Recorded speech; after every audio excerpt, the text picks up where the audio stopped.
Alhamdulillahilladzi khalaqa kulla syai'in wa qaddarah. Wassalatu wassalamu ala sayyidina Muhammadin abdihil ladina fawwada ilaihil amra wa ala alihi wa sahbihil ladina taba'u sayrah. Amma ba'd. Alhamdulillah atas nikmat Allah Subhanahu wa taala.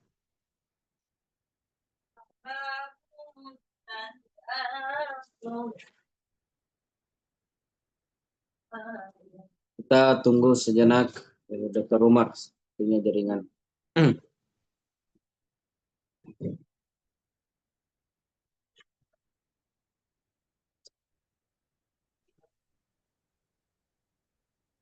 Baik, kita lanjut. Segala puji bagi Allah Subhanahu wa taala karena atas nikmatnya berkumpullah kita pada pengajian kali ini, pengajian kitab Mursyidut Tulab karangan Alenan Regurta Ki Haji Abdurrahman Ambo Dale. Salawat serta salam kita kirimkan kepada Nabi Allah Muhammad sallallahu alaihi wasallam. Sebagaimana pengajian sebelumnya, sebelum Dr. memulai melanjutkan pengajiannya, ada salah seorang santri yang akan membaca. Kepada santri tersebut kami silahkan dengan hormat.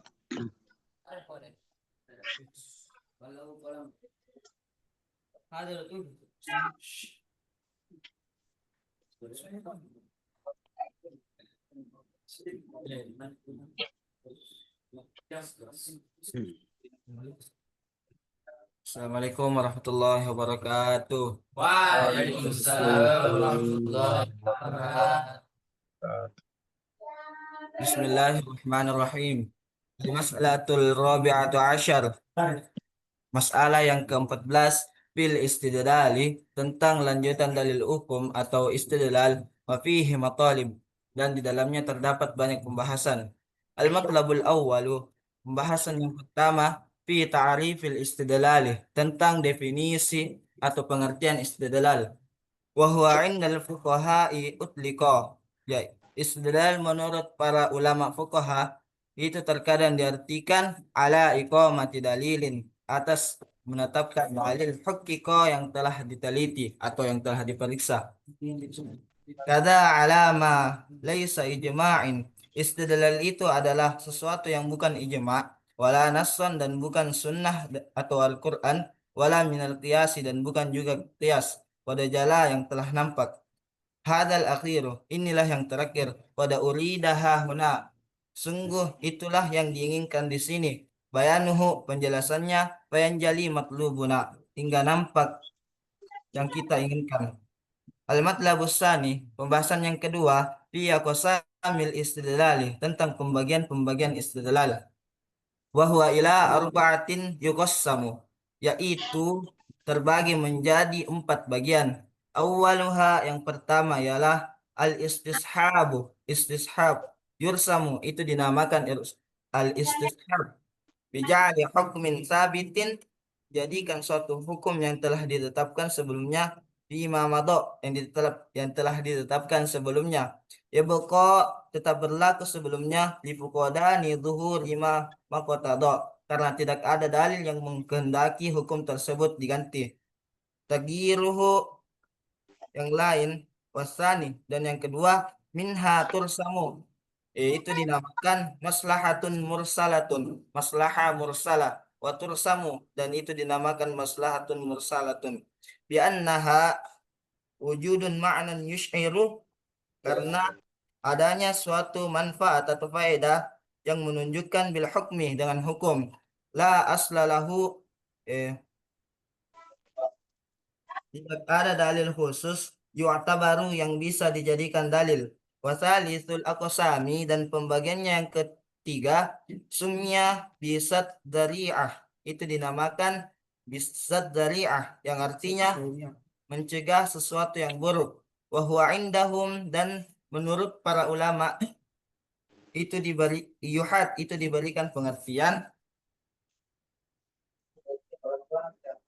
bihasbi madatir rasaili allati tufdi ilal mahdhuratil batilati.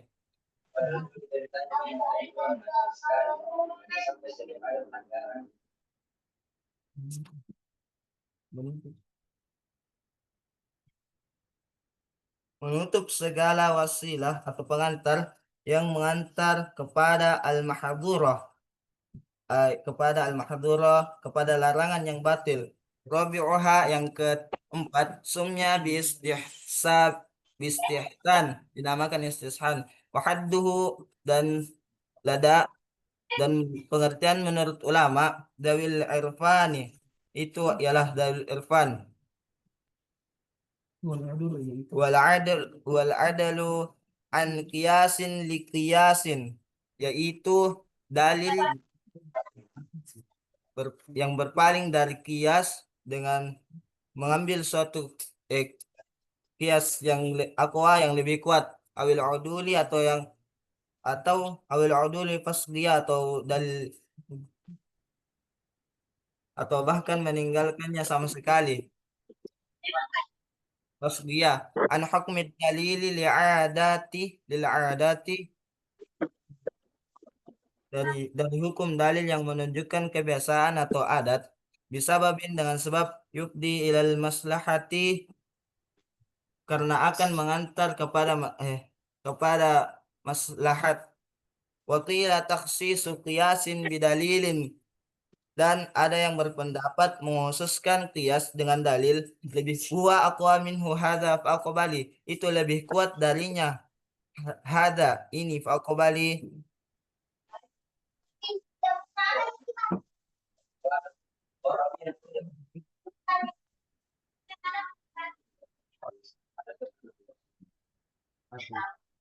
Waqila innahu dalilun yang qadih, dan dikatakan sesungguhnya qiyas ya tadi yang tertanam fi nafsin, di dalam hati atau diri, man minhu ijtihadun, eh, orang yang berijtihad qad yasih, yang apa qad yasih? Qad yasih. Al-madlabus tsani salisu, pembahasan yang ketiga, fi hujjiyati kulli qismin, tentang kehujjaan setiap jenis. Wa sahhal hujjiyata, dan membenarkan kehujjaan al-jumhur, pada ulama jumhur, bil istishab, dengan istishab. Wadal masyhuru, dan inilah pendapat yang masyhur. Wadhahabal ba'du, dan pendapat sebagian ulama berpendapat ilam tinaihi, kepada tidak membolehkannya, mislu Abil Husaini, seperti Abi Husain ma'a atba'ihi, bersama pengikutnya.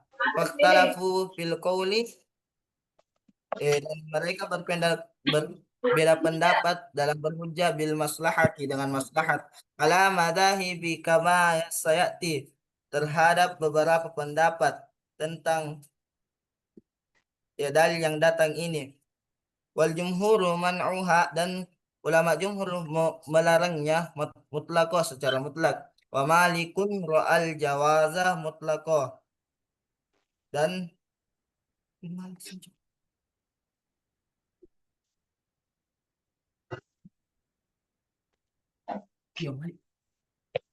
Imam Malik membolehkan secara mutlak. Wa Syafi'i, dan Imam Syafi'i qad ajazahu, mata membolehkannya, ketika tulaimul aslah alladzi qad sabata, sesuai asal, sesuai yang ditetapkan. Wahtujja bisalisi, dan berhujjah dengan yang ketiga, min ghairi ikhtilafi, tanpa berbeda pendapat. Kadzaka birrabi'i, begitu juga yang ketiga, ada bila syikoki, ini tanpa pertentangan. Syukran Ustaz. Barakallahu fiik. Barakallahu fiik. Walas. Barakallah. Ya, itulah tadi pembacaan oleh santri atas nama Muhammad Wildan Anugrah. Selanjutnya kami persilakan kepada Dr. Al-Hajj Umar Mansur Rahimi untuk melanjutkan pengajian sebelumnya. Fadal Syekh. Bismillahirrahmanirrahim. Alhamdulillahi rabbil alamin. Wassalatu wassalamu ala asyrafil anbiya'i wal mursalin وعلى آله وصحبه وسلم. Amma ba'd, alhamdulillah kita kembali melanjutkan kajian kita pada malam hari ini.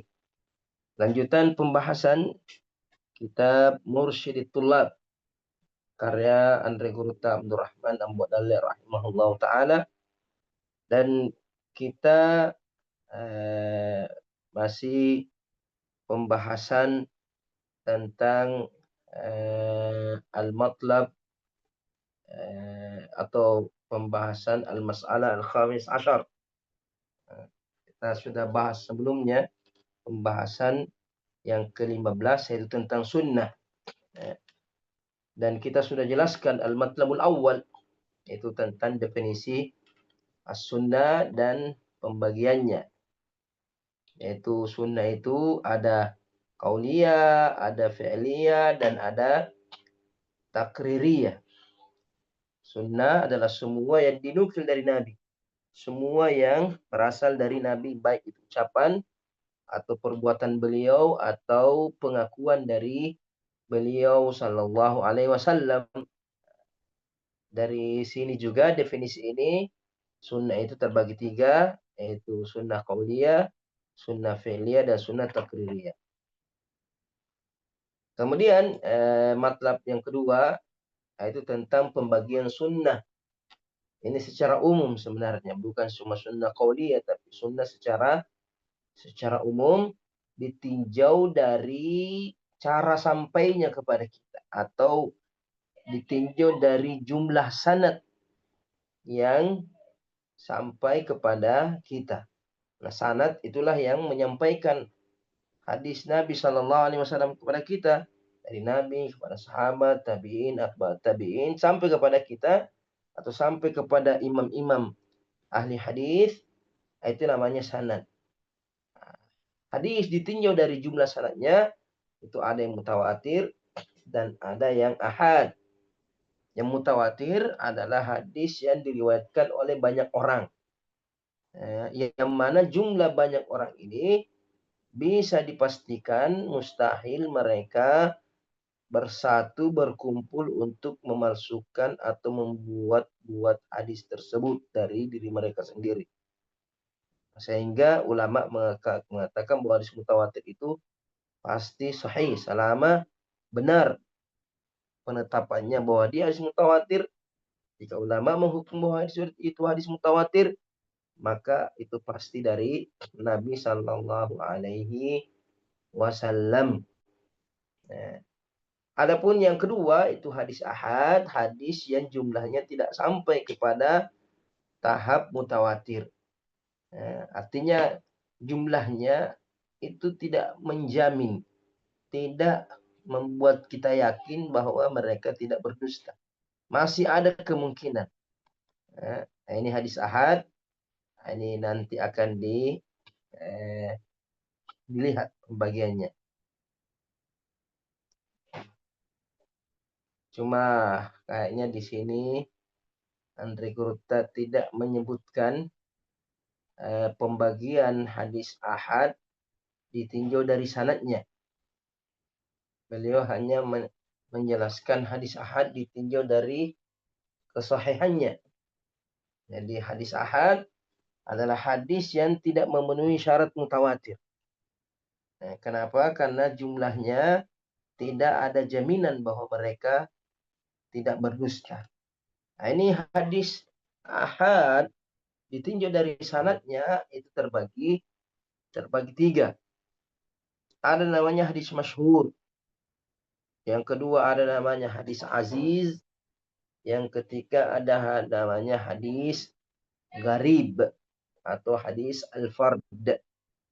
Hadis masyhur, hadis yang diriwayatkan oleh banyak orang. Banyak orang yang meriwayatkan hadis tersebut, tapi tidak ada jaminan atau kita belum bisa memastikan bahwa mereka tidak berdusta. Masih ada kemungkinan mereka berdusta atau masih ada kemungkinan mereka melakukan kekeliruan. Terkadang minimal hadis masyhur itu jumlahnya 3 ke atas, 3 orang meriwayatkan hadis tersebut. Kemudian yang kedua ada namanya hadis aziz, itu ketika diriwayatkan oleh 2 orang minimal. Ada 2 orang yang meriwayatkan hadis tersebut, namanya aziz. Yang ketiga ada namanya hadis gharib atau hadis fard, yaitu ketika hadis itu diriwayatkan oleh cuma 1 orang atau bersumber dari 1 perawi saja. Hadis masyhur, hadis ahad, hadis masyhur, hadis gharib, hadis aziz, ini belum pasti sahih atau tidak, belum pasti diterima atau tidak. Nanti ada pembagiannya. Ada hadis ahad yang sahih, ada hadis ahad yang hasan, ada hadis ahad yang lemah, dhaif. Sedangkan hadis mutawatir itu bisa atau disepakati ulama bahwasanya hadis mutawatir itu adalah hujjah, harus diamalkan, wajib diamalkan. Kemudian pertemuan sebelumnya juga sudah dijelaskan tentang syarat-syarat hadis mutawatir, yaitu jumlahnya harus banyak di setiap generasi, kemudian bentuk periwayatannya harus meriwayatkan dengan ilmu atau dengan pendengaran, penglihatan, atau sesuatu yang dijangkau oleh panca indera. Tidak boleh hanya sebatas logika, tidak boleh. Tidak boleh hanya sebatas ijtihad, hanya dugaan, tidak bisa. Harus dia lihat, dia dengar. Entah saya melihat, saya mendengar, saya merasakan, saya mengalami. Nah, itu hadis mutawatir. Kemudian hadis mutawatir terbagi 2, ada namanya, ini matlab yang keempat, sudah juga sebelumnya, bahwasanya hadis mutawatir itu terbagi 2, ada namanya mutawatir lafzi, yaitu lafaz dan maknanya mutawatir. Lafaznya sama semua yang meriwayatkan hadis tersebut. Adapun hadis mutawatir maknawi, maknanya beda, lafaznya berbeda, hanya saja menunjukkan kepada sesuatu yang disepakati atau sesuatu yang dimiliki oleh setiap hadis. Artinya banyak hadis, tapi lafaznya beda, maknanya beda, tapi ada satu poin yang menyatukan hadis-hadis tersebut. Seperti hadis-hadis yang berbicara tentang surga. Itu banyak hadis yang berbicara tentang surga. Dan lafaznya beda-beda, maknanya beda-beda, tapi semuanya menunjukkan bahwa ada namanya surga. Makanya hadis atau hadis tentang surga itu mutawatir maknawi. Lafaznya beda, maknanya beda, tapi masing-masing menunjukkan bahwa ada surga, ada neraka, ada syafaat. Ini makna namanya hadis mutawatir maknawi. Seperti tentang mengangkat tangan ketika berdoa. Itu banyak hadis-hadis yang menunjukkan bahwasanya mengangkat tangan ketika berdoa itu disyariatkan, tapi secara lafaz dia tidak mutawatir. Tapi makna yang dikandung setiap hadis menunjukkan bahwasanya setiap hadis itu menunjukkan bahwasanya mengangkat tangan ketika berdoa itu disyariatkan, sehingga dari sekian jumlah hadis tersebut sama yang masing-masing tidak mutawatir, tapi makna bahwasanya mengangkat tangan ketika berdoa itu mutawatir. Kemudian sekarang kita masuk al-matlabul khamis. Bahasan kita malam hari ini al-matlab al-khamis. Mereka mengatakan al-matlabul khamis fi aqsamil ahad wa hukmih. Tentang pembagian hadis ahad dan hukumnya. Ini pembagian hadis ahad ditinjau dari hukumnya. Dari segi diterima tidaknya. Min haitsul qabul wa adamu. Adapun ditinjau dari jumlah sanadnya, kita tadi sudah sebutkan, ada namanya masyhur, namanya aziz, ada namanya gharib atau fard. Andre Kuruta mengatakan wahwa ila salasatin yang kasimu haitsu tabarna hukmahu wal tajzimu awaluhum awaluhum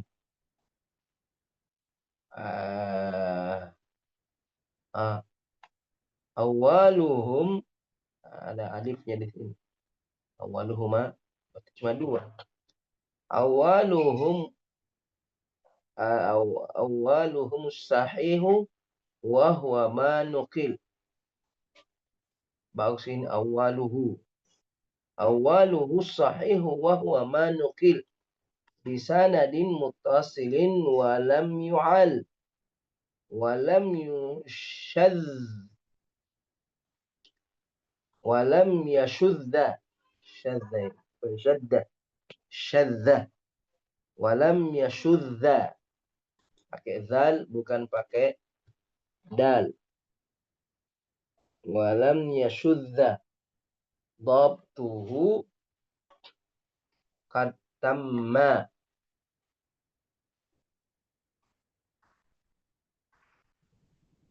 Wa tsani minha hasanun wa huwa ma wa huwa ma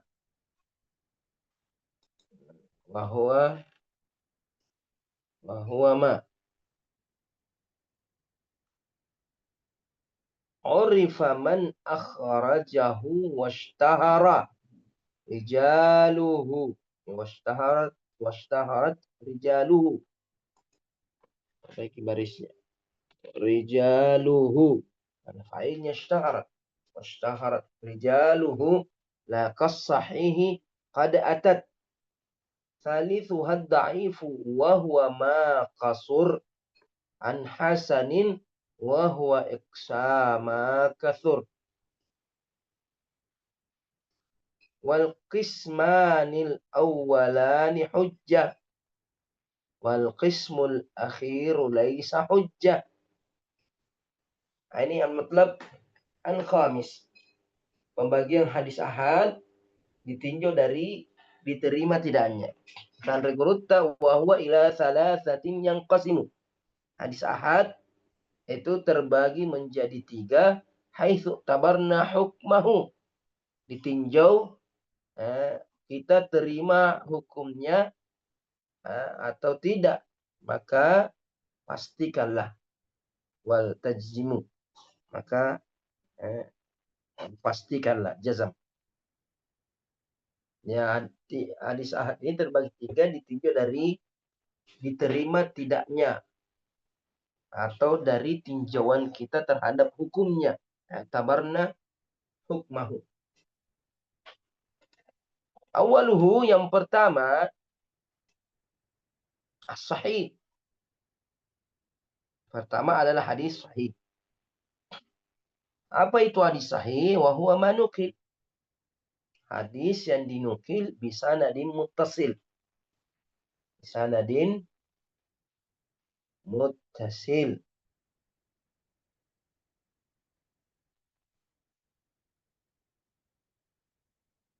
Bisanadin muttasil. Dengan sanad yang bersambung. Artinya tidak terputus. Apa artinya sanad yang bersambung tidak terputus? Artinya setiap rawi menerima hadis itu secara langsung dari gurunya. Tidak ada perantara yang jatuh. Tidak ada perantara yang dihilangkan. Setiap murid ambil hadis itu dari gurunya, maka dikatakan muttasil. Walam yu'al. Dan tidak ada cacatnya. Tidak ada aibnya. Tidak ada kekeliruan di dalam hadis tersebut. Nah, ini pembahasan tentang ilah panjang juga, tapi itu secara umum. Bahwasanya hadis sahih itu adalah hadis yang diriwayatkan, dinukil dengan sanad yang bersambung dan tidak ada cacatnya yang merusak kesahihan hadis. Walam yashudda dhabtuhu. Dan tidak menyimpang kekuatan hafalannya. Tidak menyimpang kekuatan hafalannya. Waqad tamma. Dan hafalannya itu sempurna. Hafalannya sempurna. Atau istilahnya tamudab.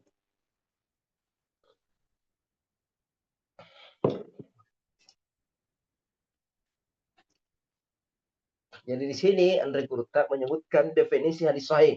Ma nukila bisana di mutasilin walam yu'al walam yasudza dabtuhu qad tamma. Artinya sanadnya bersambung, tidak ada illah, tidak ada syudzuz, dhabit, tamudab, sempurna. Ada 4 syarat hadis sahih yang disebutkan oleh Andre Kurta. Ada satu yang kurang dari definisi ini, yaitu al-adlu, al-adalah. Ini juga merupakan syarat hadis sahih. Syarat hadis sahih. Tapi kemungkinan Andre Kurta memasukkan adalah itu di illat. Karena biasanya adalah itu ketika tidak terpenuhi, maka itu mencakup hadis yang punya cacat. Jadi kemungkinan syarat di antara syarat hadis sahih yang tidak disebutkan oleh Andre Kurta di sini itu al-adalah, maka dimasukkan ke tidak ada catat. Jadi ada 5 syarat hadis sahih. Pertama syaratnya muttasil, adalatul ruwah, dhabtur ruwah dhabtun tamman, adamul syudzuz, adamul illah. Ini 5. Pertama syaratnya muttasil, perawinya harus adil. Perawinya harus adil, bukan adil bahasa Indonesia. Adlun bahasa Arab. Apa artinya adlun? Dia seorang muslim, akil, balik, selamat dari kefasikan, dan selamat dari perkara-perkara yang menghilangkan wibawa, muru'ah. Itu namanya adlun. Jadi, kalau dia kafir, maka dia tidak dikatakan adil.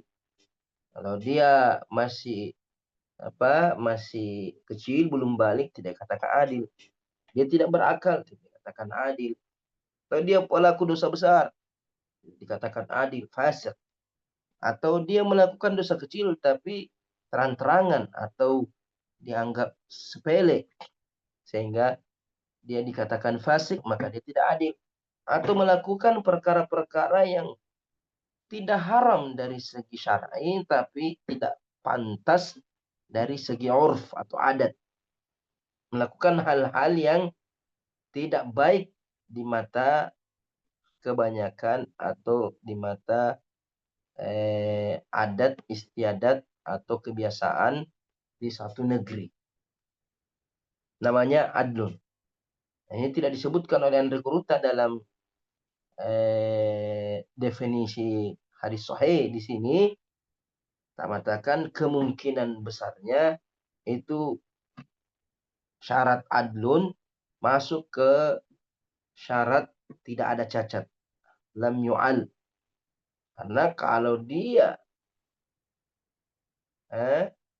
tidak adil, maka itu termasuk cacat.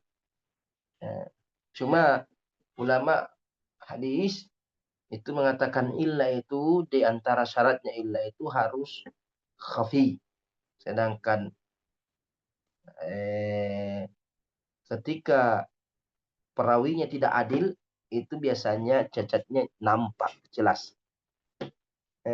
Al-muhim, ada 5 syarat hadis sahih. Sanadnya bersambung, perawinya harus adil, selamat dari apa itu adil? Muslim, akil, balik, selamat dari kefasikan, selamat dari perkara yang tidak pantas. Itu yang kedua. Yang ketiga, dhabtun tam. Dhabtun tam. Syarat yang ketiga, perawinya harus dhabitun tam. Dhabit artinya dia hafal hadisnya dengan baik, sempurna. Tamam. Tamudab, sempurna hafalannya. Baik hafalan hafalan, atau dia menjaga hadisnya dengan dihafal, atau menjaga hadisnya dengan dibukukan. Artinya dia menjaga kitab yang dia pakai menulis hadis dari gurunya. Dia jaga sampai dia menyampaikan hadis itu kepada orang lain atau kepada murid-murid. Jadi ad-dabtu ada dua, ada dabtu sadrin, ada dabtu kitab. Dabtu sadr artinya dia hafal dari lubuk hatinya. Yang kedua, dabtu kitab. Dia tidak hafal, tapi dia catat, dan catatannya dijaga sehingga catatannya selamat dari segala perubahan, tambahan, atau pengurangan.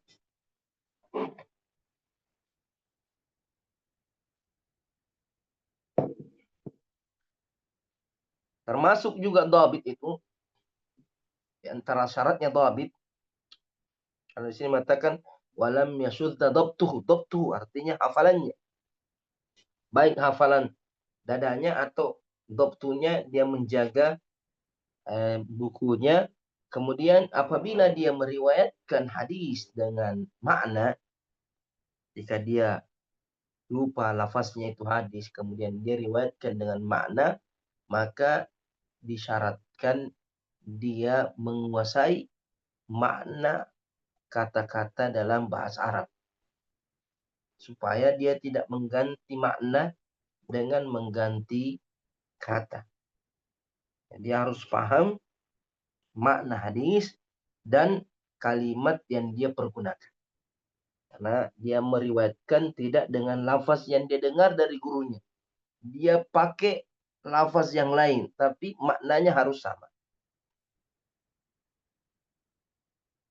Kemudian syarat yang keempat itu walam yashudza. Walam yashudza artinya dia tidak syadz. Hadis tersebut tidak ada syudzuz. Syadz artinya apa? Menyelisihi riwayat yang lebih kuat. Syadz artinya dia tidak menyelisihi riwayat yang lebih kuat. Kalau dia menyelisih riwayat yang lebih kuat, maka dia dihukumi syadz. Makanya walam yashudza. Waktuhu. Kemudian syarat yang kelima, illah. Tidak ada illah. Lam yu'al. Lam yu'al artinya cacat. Tidak ada aibnya. Tidak ada kekurangan, cacat, kekeliruan yang bisa menjatuhkan, menggugurkan kesahihan hadis tersebut. Kemudian kata Andrikuta wasani minha, yang kedua dari pembagian hadis.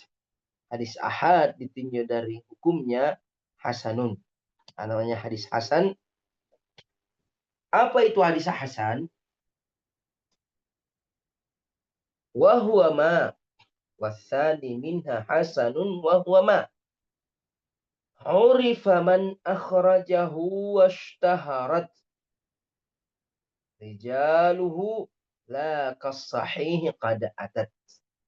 Nah, ini istilah hadis hasan ini istilah belakangan.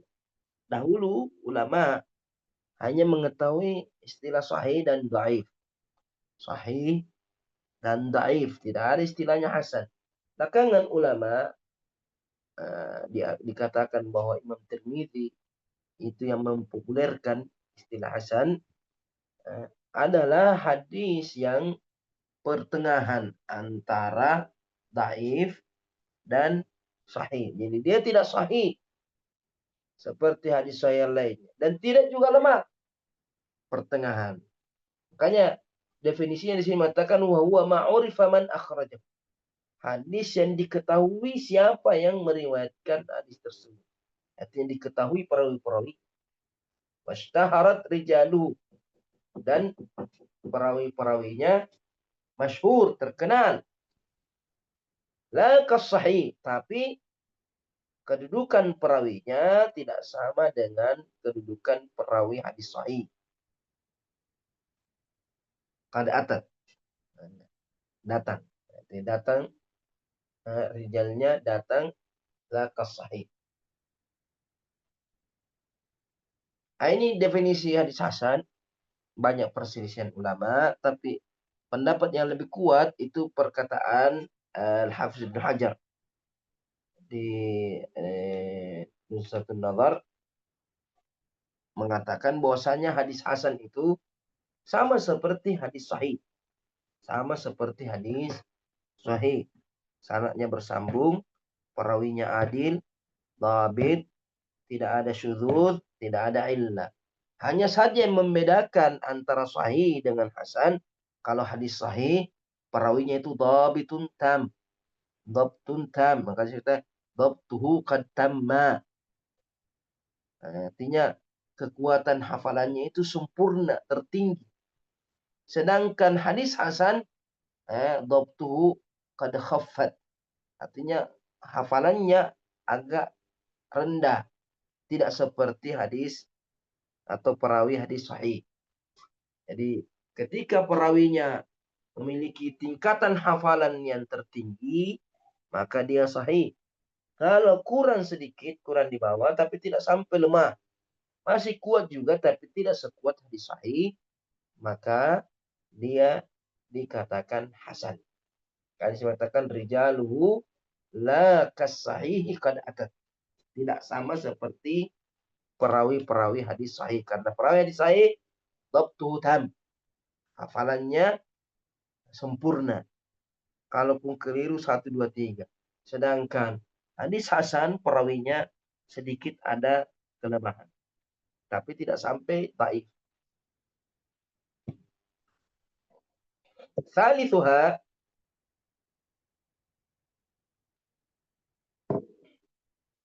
yang ketiga, ad-dha'ifu. Bahwa apalah hadis dhaif. Hadis dhaif. Wa huwa ma qasur. Salisuha ad-dha'ifu wa huwa ma qasur an hasanin wa huwa iqsaman kathur. Hadis dhaif adalah hadis yang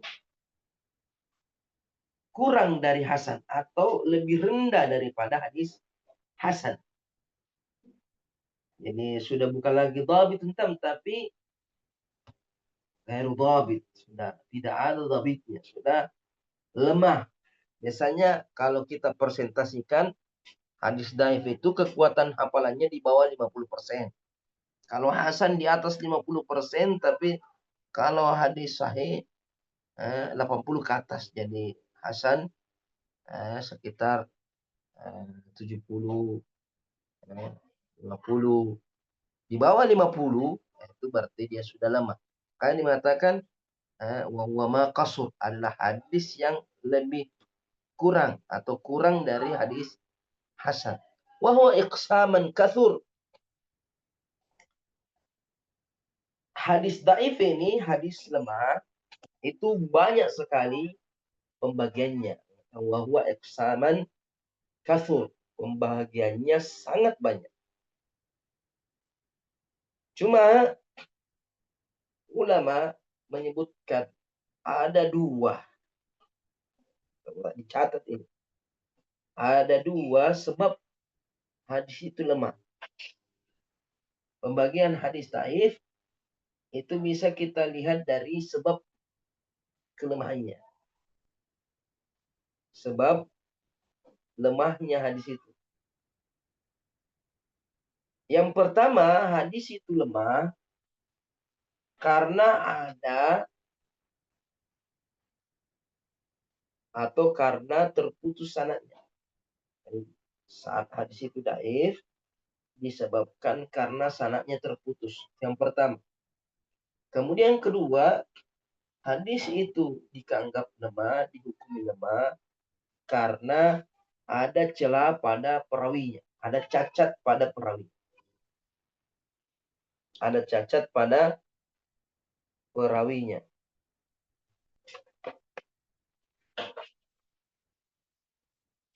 Jadi ada dua sebab hadis dhaif. Pertama disebabkan karena sanadnya terputus, yaitu tadi itu di sana di muttasil. ternyata dia sanadnya tidak muttasil, munqati. Kemudian yang kedua, karena ada cacat pada perawinya.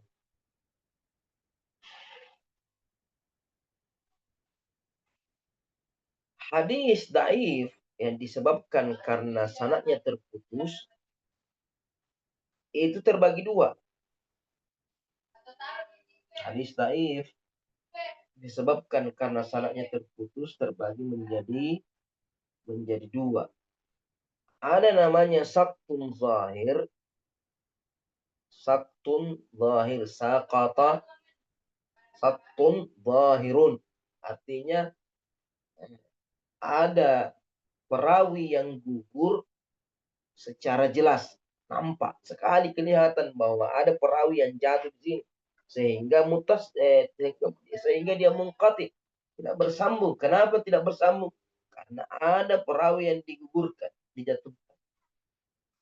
Dan jatuhnya itu jelas, nampak sekali.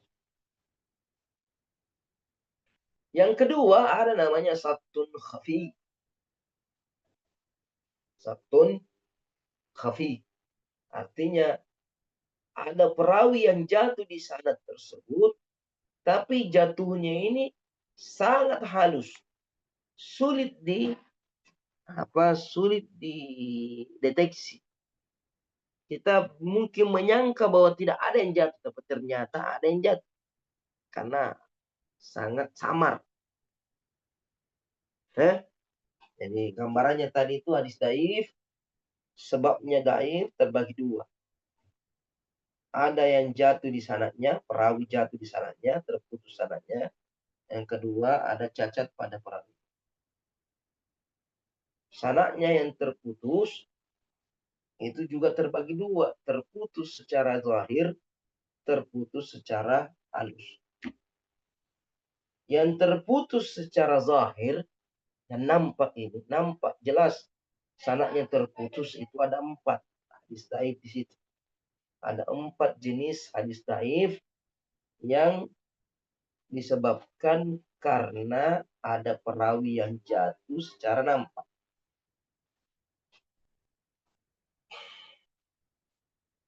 Yang pertama, ada namanya hadis mu'allaq. Ada namanya hadis mu'allaq.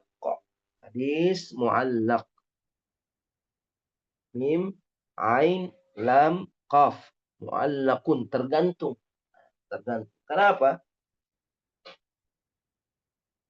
Apa artinya hadis mu'allaq? Hadis mu'allaq, kata ulama, ma saqata fi awwali isnadihi, ma saqata fi awwali isnadihi rawin au rawiyani fa aktsar ala tawali. Ma saqata fi awwali isnadihi rawin au rawiyani fa aktsar ala tawali. Artinya hadis yang jatuh pada awal sanadnya. Pada awal sanadnya jatuh seorang perawi atau 2 ke atas. Seorang perawi 2 ke atas alat tawali, secara berurutan, secara bersambungan. Yang 1 jatuh, 2 berturut-turut, 3 berturut-turut, 4 berturut-turut, 5 berturut-turut, 6 berturut-turut. Bahkan terkadang semua sanadnya hilang. Namanya hadis mu'allaq. Hadis mu'allaq. Contohnya ketika Imam Tirmizi seumpamanya, Imam Tirmizi mengatakan qala Rasulullah. Imam Tirmizi mengatakan qala Rasulullah. Ini jelas bahwa ini hadis mu'allaq. Kenapa? Karena Imam Tirmizi tidak pernah ketemu dengan Rasul. Berarti ada perawi yang jatuh antara Imam Tirmizi dengan Rasulullah. Berapa? 1. Pasti lebih. 2, lebih. 3, 4, 5, 6. Bisa jadi 5. Ya. Imam Bukhari mengatakan, qala Abu Bakrin, qala Rasulullah. Imam Bukhari, qala Abu Bakar atau Imam Bukhari mengatakan an Ibnu Umar. Qala Ibnu Umar, sami'tu Rasulullah. Imam Bukhari tidak pernah ketemu dengan Ibnu Umar, sahabat. Jelas nampak bahwa ada perawi yang jatuh di situ. Ada perawi yang jatuh di situ. Minimal 2 atau 3. Namanya hadis mu'allaq. Hadis yang perawinya di awal jatuh. Jatuh perawi di awal sanad 1 atau 2 ke atas secara berurutan. Kemudian yang kedua ada namanya hadis mu'dal. Hadis mu'dal. Atau hadis mursal dulu. Bagus kalau kita bahas mursal dulu. Hadis mursal itu ulama mendefinisikan bahwa hadis mursal itu hadis yang diriwayatkan oleh tabi'in dari Rasulullah SAW. Tabi'in qala Rasulullah. Jadi ketika Al-Hasan Al-Basri meriwayatkan dari Rasulullah, berarti hadisnya mursal. Kenapa? Karena tabi'in itu tidak bertemu dengan Nabi SAW. Pasti ada perawi yang jatuh di situ. Ada perawi yang jatuh. Jadi ketika ada hadis, ada sanad. Tirmidzi mengatakan hadatsana fulan dan fulan dan fulan an Al-Hasan Al-Basri qala Rasulullah. Al-Hasan Al-Basri qala Rasulullah. Itu hadis mursal. Karena Al-Hasan Al-Basri tabi'in itu tidak bertemu dengan Rasulullah sallallahu alaihi wasallam. Kemudian yang ketiga ada namanya hadis mu'dal. Hadis mu'dal. Hadis mu'dal hadis yang gugur pada sanadnya, jatuh pada sanadnya 2 ke atas. 2 ke atas. Tidak boleh 1, harus 2 ke atas secara berurutan. 2 ke atas secara berurutan. Di awal, di tengah atau di akhir, terserah. Yang penting 2 ke atas secara berurutan. Namanya hadis mu'dal. Sedangkan yang keempat namanya hadis munqati'. Hadis munqati', hadis yang jatuh pada sanadnya. 1 atau 2 tidak berurutan. Tidak berurutan. 1 atau 2 tidak berurutan di tengah. Di tengah. Tidak boleh di awal, tidak boleh di akhir, di tengah. Jadi hadis yang jatuh pada pertengahan sanadnya atau di tengah sanadnya 1 perawi atau 2 tapi tidak secara berurutan. Itu namanya hadis munqati'. Jadi saya ulangi. Hadis dhaif disebabkan karena 2. Ada yang gugur di sanadnya, terputus sanadnya, atau ada cacat pada perawi. Yang gugur, yang putus sanadnya ada 2. Putus secara jelas, zahir, putus secara khafi. Yang putus secara zahir ada namanya mu'allaq, ada namanya mursal, ada namanya mu'dal, mim, ain, dha, lam, ada namanya munqati'. Insyaallah nanti pertemuan berikutnya kita lanjut pembagian hadis dhaif. Ya, kalau memang di sini Andre Kuruta mengatakan wal qismanil awwalani hujjah. 2 pembagian pertama sahih dengan hasan itu hujjah. Bisa dia jadikan hujjah, jadikan dalil, diamalkan. Wal qismul akhir laisa hujjah. Sedangkan yang terakhir hadis dhaif itu bukan hujjah. Nanti kita lihat, karena hadis sahih juga ada pembagiannya, hadis hasan juga ada pembagiannya, dan di sini Andre Guruta tidak menjelaskan secara detail karena memang bukan tempatnya, cuma ya mesti diketahui juga. Insya Allah nanti kita jelaskan kembali ini hadis ahad, pembagian hadis ahad ditinjau dari hukumnya atau diterima tidaknya hadis tersebut. Barakallahu fiik. Kalau ada pertanyaan, tafadhal.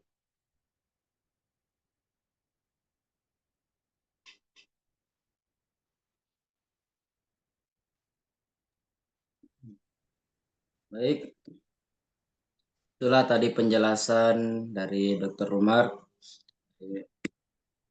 terkait hadis mutawatir, hadis hasan, hadis dhaif, hadis ahad, dan jenis-jenis hadis yang lainnya. Di antara penjelasan tadi, kemungkinan ada di antara para santri yang ingin bertanya. Kami buka sesi pertanyaan. Kepada santri yang ingin bertanya, silahkan aktifkan mic-nya.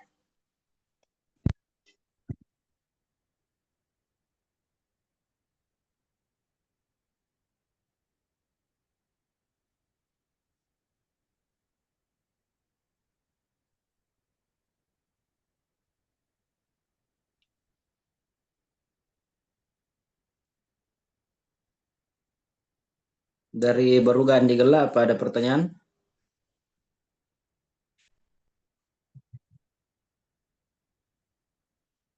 Maaf, Syekh. Barakallahu fiik. Nah, tidak ada santri yang bertanya. Kami kembali memohon kepada Dokter untuk memimpin doa. Bismillahirrahmanirrahim. Alhamdulillahirabbil alamin wassalatu wassalamu ala asyrafil anbiya'i wal mursalin wa ala alihi wa sahbihi wasallam. Allahumma inna nas'aluka bi annaka antallah la ilaha illa ant al-ahadus samad alladzi lam yalid wa lam yulad wa lam yakul lahu kufuwan ahad. La ilaha illa anta subhanaka inni kuntu minadh dhalimin. Allahumma rabbana zalamna anfusana wa lam taghfir lana wa tarhamna lanakunanna minal khasirin. Allahumma 'allimna ma yanfa'na wa anfa'na bima 'allamtana. Allahumma rabbi zidna ilma.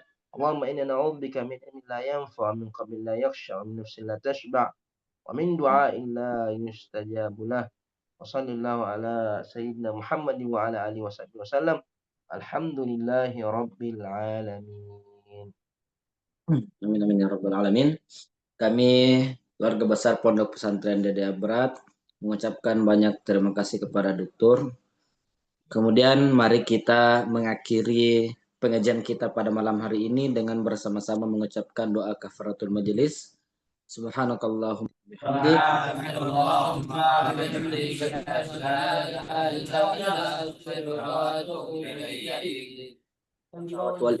Assalamualaikum warahmatullahi wabarakatuh.